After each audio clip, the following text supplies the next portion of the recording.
isang plat, ibang halaman, ibang gulay. Mukha dito, halimbawa sa una, lalaparan natin yan, pechay. Dito, pechay dyan. Tapos dito talong. Tapos dito yung kamatis o ano man. Yan, dyan. Sunod-sunod yan. Pero ito, may kasunod pa ito mga.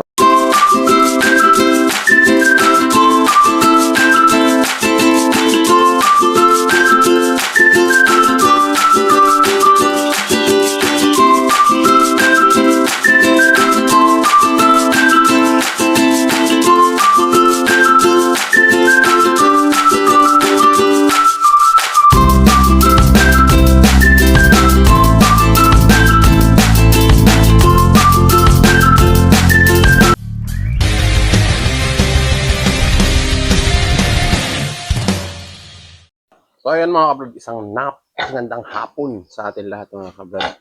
So kagagaling lang natin sa trabaho kahit medyo gabi na, madilim-dilim na dito sa ngayon. Pero okay lang, doon naman sa may gagawaan natin ng area na pag grass cutter tayo, medyo maliwanag pa naman. So andito tayo ngayon sa ating mga native, kaya medyo may kadiliman na nga. Nakaka-inspired kasi magtrabaho pagka ganitong kahit galing ka sa pagod. Tapos,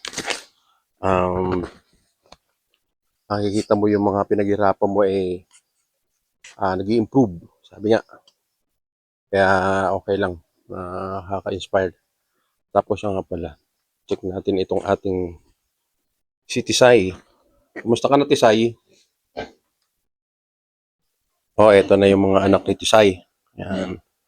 Pero medyo may isang maliit. Pero yung tatlo, tsaka ito, pero okay naman.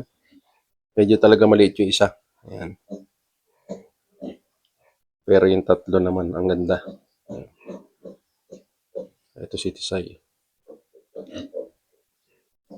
Naka-plus tayo ngayon, kaya medyo maliwanag. Ito naman si Bruno. Medyo matatagal lang pang ilipat natin to. Hindi pa natin nagagawa yung yung kulungan. Dito ako gagawa ng kulungan para dito kay Bruno at sa mga sa susunod natin mga native. Yan, yan. Dito. So dito sa area na yan, ito, medyo ang gagawin natin dito, layer. Dito papantayin natin to. Tapos pagdating dito, drop. Tapos ganun ulit. Dito sa area na to. Ando naman yung sa may waterline natin, sa ano natin na stanke. Andun. Kaya okay lang. Tapos doon sa taas, ganun din ang gagawin natin. Pero doon mga siguro, ang gagawin muna natin to magtatanim tayo ng mga saging. Andun yan, may mga tanim na tayong saging doon. Ayan. Tapos doon pa sa taas. Tapos puputulin natin yung ibang puno para yung araw makapasok doon. Doon sa area na yon. Kasi mapuno eh. Ayan. So yung mga kabrad. Ngayon mag-grass cutter muna tayo mga kabrad. At habang maliwanag pa dito.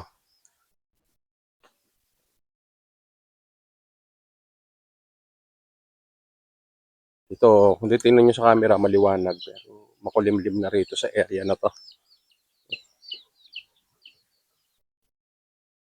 Dito nga. Kanina, dinaanan ko yung misis ko. Ayan. Siya ngayon. Sama ko siya ngayon. Ito na yung papaya eh. Ayan o, yung hiningi ko. Ito. Dapat siya parami. Makapagano muna. At dito nga mga kabrad, bago tayo umuwi, ay muna tayo, nag-grass cutter muna tayo para mas malawak yung matataniman natin ng mga gulay. Sa mga susunod na araw naman mga kabrad, ay dito kakalata natin to ng dumi ng manok na kukunin natin sa poultry. May kukunin tayo siguro, makakuha tayo dyan ng, may lalagay natin dyan mga 10 sakong dumi ng manok para ihalo natin para maging dagdag pataba doon sa ating mga halaman na itatanim dyan sa ating garden. Kaya mga kabrad, medyo nag-trim muna tayo ng konti bago tayo umuwi. Ayan.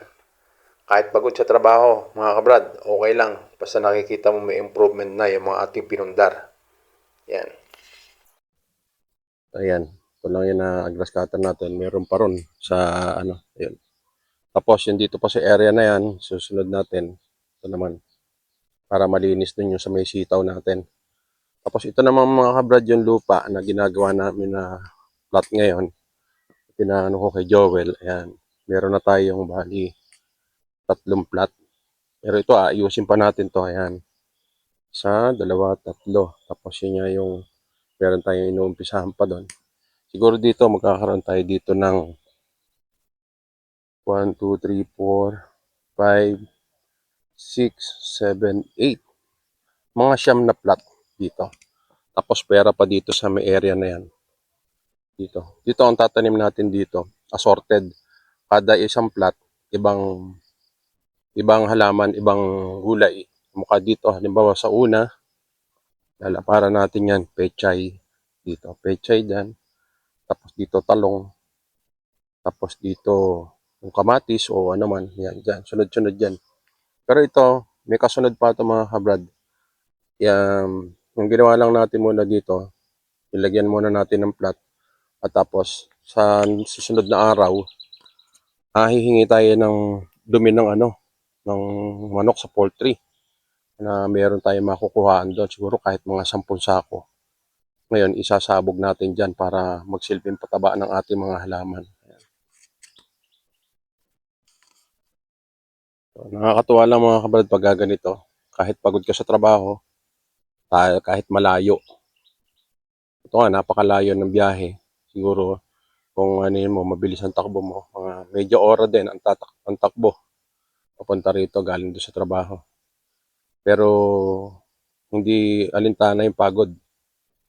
Pagka nakikita mo yung area mo na naipundar, ay nakikita mo na nag-i-improve. At ngayon ay napapakinabangan na nga natin.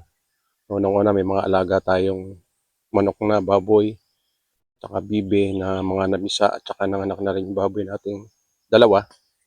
Kaya parang nakakatuwa, nakaka-inspire talaga. Tapos ngayon, meron pa tayong mga tataniman dito ng gulay. At tapos naanihan na rin natin yung ating sitawan doon. Marami na tayong naani doon. Tapos nakapagbigay pa tayo. Yan. Nakakatuwa talaga mga kabrad na yung ganitong naipundar mo kasama ng aking mga anak tsaka ng aking may bahay na pagtulong-tulungan namin na nakikita mong ganito na may improvement na kahit paano. Yan. Tapos dito naman, yung kung sakali at kung dumating yung panahon na matapos na itong ginagawa namin dito, baka dito na rin kami kahit paano titira ng ilang araw, tsaka uuwi na lang kami doon sa sa area E. Pero minsan matutulog kami rito. Tapos pagising sa umaga, nasa harap mo yung mga pwedeng bungkalin o magugulay. Ayan. Ito yung simpleng pangarap natin na natupad. Siyempre, nung una-una dahil sa panalangin sa Panginoon, pananalig sa Kanya, at nasipag at tiyaga at pagtutulungan. Yan mga kabrad ang naging kasangkapan natin dito kung bakit natin naipundar yung area na to. So, nakakatawa mga kabrad. Hanggang dyan sa mga sitawan na yan mga kabrad yung hangganan natin. Tapos hanggang dun sa may lona na kulay pula na yon, doon pa sa dulo. Tapos hanggang doon sa may malapit sa kubo na yon, ayun ang area natin mga kabrad. Kaya yung mataas na area na yan, mag-iisip na tayo kung anong pwede natin gawin dyan na mapapakinabangan natin. Yan. So sa ngayon, ang project namin dito ay ito nga, unang-una, ito, maunti-unti ito. Pero ito naman, hindi naman talaga namin na-apura dahil unang-una wala kaming budget. Ito, nagkaka-budget lang tayo nito pagdating ng Sabado, pagsahod. Kaya nung nakaraang Sabado, nakabili tayo ng bakal. Kaya pinagawa natin yung anilyo, yung stirrup, at saka yung magbibiga tayo. O siya, next week na naman, kung ano man yung susunod natin dyan na step, yun ang gagawin natin. Oo, ka na, magandang hapon. Yes, kaka na yung ating kaibigan dito. Kaka na. Ano yan, dito konkreto sa taas, parang kubo lang. Kubo lang ang ano yan. Yung sa taas niyan, light materials lang yan. Yung dito lang kasi kumbaga, sayang yung area yung ilalim eh, kung magagamit. Oo, matitirahan. Pwedeng magamit yung ano niyan, ilalim. At paano pa unti-unti. Hala, pagka ano lang, pagdating ng Sabado, pag mayroong budget, bili ng materyales. Ganun lang.